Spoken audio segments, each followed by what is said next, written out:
Pro Group Management. Workers' comp that works for you. This is 7 at 7 from the Las Vegas Review-Journal. Good evening, I'm Jen Ah. Thanks for joining us on 7 at 7. Starting off with business, sponsored by Bank of Nevada, Bank on Accountability.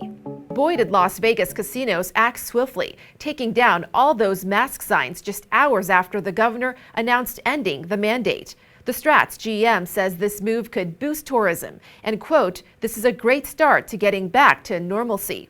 However, the culinary union says if any workers want to continue wearing their mask while at work, that is their right and they should be treated with understanding. Speaking of the culinary union, one of its head honchos is retiring.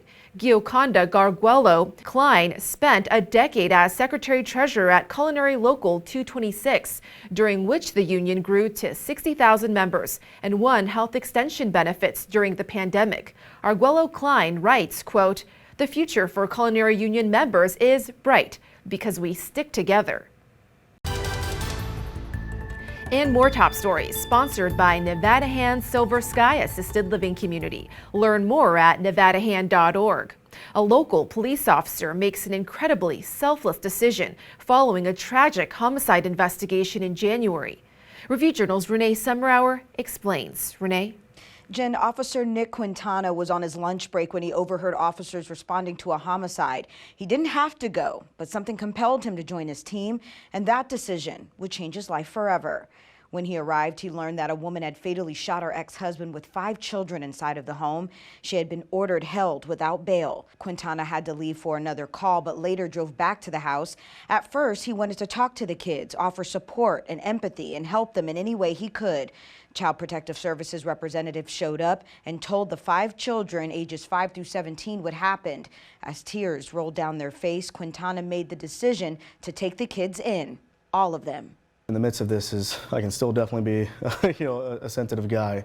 I am now required to be that, to be very tender-hearted and so forth, especially for the children. They've definitely gone through the most traumatic thing they'll probably ever go through in their entire life. After nearly 8 years of marriage, he and his wife are now parents of 5 children. The couple says the family is now beginning to settle in to just that, a family. Jen? Over in Henderson, police are reporting of a worker dying after being injured on the job on North Water Street last night. The coroner ID'd him as 61-year-old Rodney Payne of Wyoming. The Nevada State Occupational Safety and Health Administration confirmed it's investigating the case. An hour away in the town of Mesquite, the police chief's defamation suit against an ex-reporter who wrote about him allegedly having inappropriate contact with underage girls comes to a close.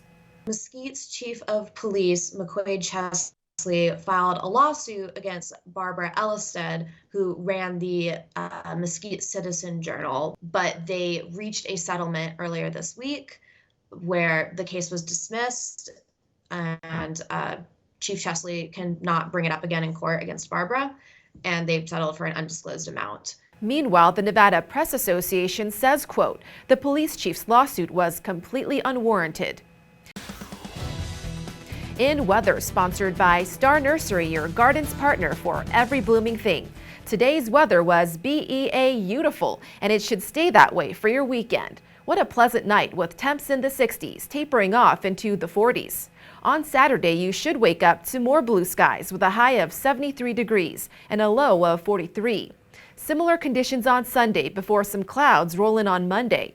Starting Tuesday, get ready for a cool down with highs only reaching the 60s and wind speeds around 20 miles per hour. Now to health. The mask mandate may be over, but that doesn't mean face coverings will completely disappear from schools. CCSD says it will no longer require masks, but some parents say their kids will keep them on. I'm kind of glad it's over, but I'm kind of glad I wish it wasn't, because people still getting sick. So my son asked to wear it, and he's only 6. So I'm going to keep getting it to him as long as he keep asking. But I'm glad that kids have the option of being able to be at school and not have to be so responsible for keeping a mask on their face or playing with a mask on their face. But, I like the option of still being able to wear it and still not being able to wear it. It's good for the teachers more so than it is everybody else. Under federal rules, masks are still required on school buses. Sports brought to you by Station Casinos, STN Sports. Download the mobile app today. It's Heidi Fang out at the UCLA campus where the Bengals practice ahead of their matchup against the Rams for Super Bowl Sunday, taking place in Inglewood at SoFi Stadium. Here's what running back Joe Mixon had to say about the matchup. I know they're ready. I could just see it in their eyes around here. Everybody's on edge and everybody's ready to go. I mean, I'm sure on the other side it's like that too. But at the end of the day, I'm speaking for us, and I know for a fact that, you know, the people that we got in this here room and the core and the captains and the playmakers on our team, I know we're going to do whatever we can do to lead by example, obviously, and I'm going to lead vocally. I know everybody got the role that they play, and I try to be all of the above for my teammates, man. So that's what I'm going to be here to do.